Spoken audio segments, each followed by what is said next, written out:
Everyone. आज की कहानी मुस्कुराता राजकुमार है। ऑस्कर वाइल्ड की यह कहानी प्रतिमा के रूप में एक मुस्कुराते हुए राजकुमार की है, जो एक चिड़िया के माध्यम से ज़रूरतमंदों की मदद करता है।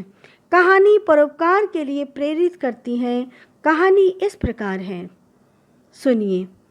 एक शहर के मध्य एक प्रतिमा लगी हुई थी। यह प्रतिमा उस राज्य के किसी राजकुमार की थी, जो सदैव मुस्कुराता रहता था, इसीलिए सब उसे मुस्कुराता राजकुमार कहते थे। उसका रंग सुनहरा तथा उसके वस्त्र सोने की परतों से बने हुए थे।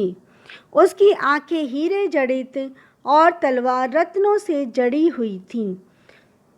जो भी वहां से गुजरता उस प्रतिमा की सुंदरता एवं मुस्कान की तारीफ किए बिना नहीं रह पाता। एक दिन उस राज्य के 2 मंत्री वहां से गुजर रहे थे। उन्होंने उस प्रतिमा को देखा। उनमें से एक बोला, वाह, कितनी सुंदर प्रतिमा है। कलाकार ने जैसे इसमें जान ही डाल दी है। लगता है जैसे अभी बोल उठेगी। मुस्कुराते राजकुमार की प्रतिमा की मुस्कान की बातें सुनकर मंत्री जी आगे बढ़ गए।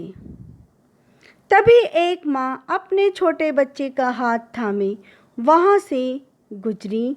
बच्चा रो रहा था।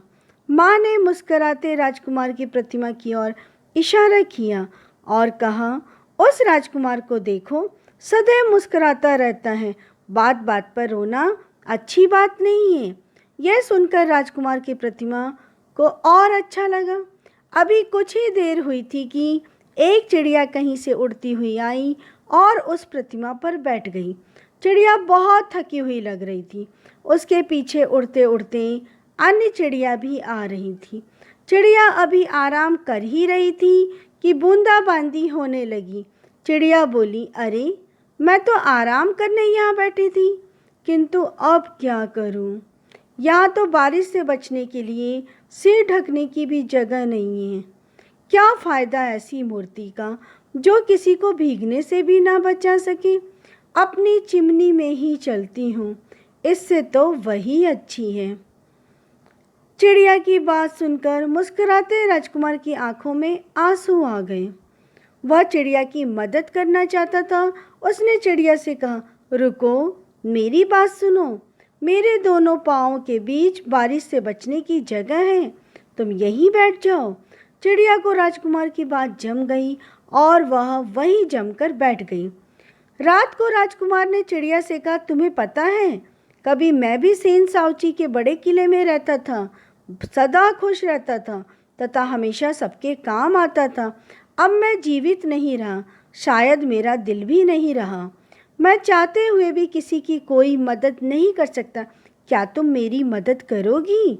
चिड़िया बोली, हमें वसंत से पहले अपने नए स्थान पर पहुंचना है। मेरे साथी मुझे ढूंढ रहे होंगे। जल्दी बताओ, तुम्हारा क्या काम है? मुस्कुराता राजकुमार बोला, चिड़िया, तुम राजमहल में जाओ। वहाँ रानी के महल के बाहर सेवकों के कमरे हैं। उनमें एक छोटा सा कमरा होगा। वहाँ एक बीमार लड़का भूखा प्यासा होगा, पर उसकी माँ के पास खिलाने को कुछ भी नहीं है। यहाँ तक कि उसके पास दवा के भी पैसे नहीं हैं। तुम मेरी आंखों में से कुछ हीरे निकालकर उसे दे आओ। वह हीरे बेचकर अपने बेटे का इलाज करवा लेगी और उसे भोजन करवा देगी। चिड़िया बोली, नहीं, मैं उस लड़के की मदद के लिए बिल्कुल नहीं जाऊंगी। जानते हो, पिछले साल जब मैं नदी पार कर रही थी तो कुछ शरारती लड़कों ने मुझे पत्थर मारे थे। चिड़िया की बात सुनकर राजकुमार उदास हो गया। राजकुमार को उदास देखकर चिड़िया ने झट से उसकी बात मान ली। उसने अपनी चोंच से कुरेदकर उसकी आंखों से कुछ हीरे निकाल लिए और तेजी से उड़ती हुई राजमहल के पास पहुंची। उसने हीरे उस छोटे से कमरे में गिरा दिए। अपने कमरे में चमकते हीरे पाकर लड़के की माँ बहुत खुश हुई और अपने बेटे की दवा और खाना लाने दौड़ती हुई बाहर चली गई। चिड़िया वापस राजकुमार के पास आई और बोली, तुम्हारा काम हो गया है, अब मुझे मिस्र पहुंचना है, मैं चलती हूँ। मुस्कुराता राजकुमार बोला, प्यारी चिड़िया, मेरी खातिर एक रात और रुक जाओ। चिड़िया रुक गई। अगले दिन राजकुमार ने कहा, शहर के बाहर एक गरीब नाटककार रहता है। वह भूख प्यास से बेहाल है। मैं नहीं चाहता कि वह अपनी भूख से तंग आकर अपनी कला छोड़ दे। तुम मेरी तलवार में जड़े रत्न निकालकर उसे दे आओ। चिड़िया ने तलवार में जड़ी रत्न निकाल लिया और एक एक कर कलाकार के पास डाल दिए। कलाकार खुशी से झूम उठा। वह बोला, अब मेरे गीत, मेरा नाटक कभी नहीं रुकेगा। चिड़िया लौट आई। रास्ते में उसने एक गांव देखा जहां बहुत गरीबी थी। उसने राजकुमार को उस गांव का हाल सुनाया। राजकुमार बोला, मेरे वस्त्र सोने की परतों के बने हैं। इन परतों को उतार लो। एक एक कर इन परतों को गांव के घरों में डाल आओ। बेचारे कुछ दिन तो पेट भर खा पाएंगे। चिड़िया ने एक एक सोने की परत गांव के सभी घरों में डाल दी। अपने घर सोना देखकर लोग नाच उठे। चिड़िया तो लौट आई, पर थक कर मूर्ति पर आकर के गिर गई। अगले दिन सुबह वही दोनों मंत्री राजा के साथ वहां से गुजरे और राजा बोला, यह प्रतिमा कितनी बदसूरत लग रही है। दोनों मंत्री बोले, आप सही कह रहे हैं राजकुमार, नहीं, यह कोई भिखारी लग रहा है। अरे एक चिड़िया भी इस पर मरी पड़ी है, कल ही इसे हटवा देंगे। उसी रात किसी भले आदमी ने मूर्ति व चिड़िया को वहाँ से हटाकर सुरक्षित स्थान पर रखवा दिया।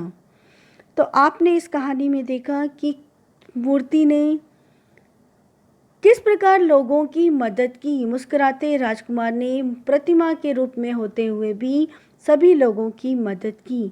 दूसरों की सहायता करना जीवन को श्रेष्ठकर बनाता है। Thank you.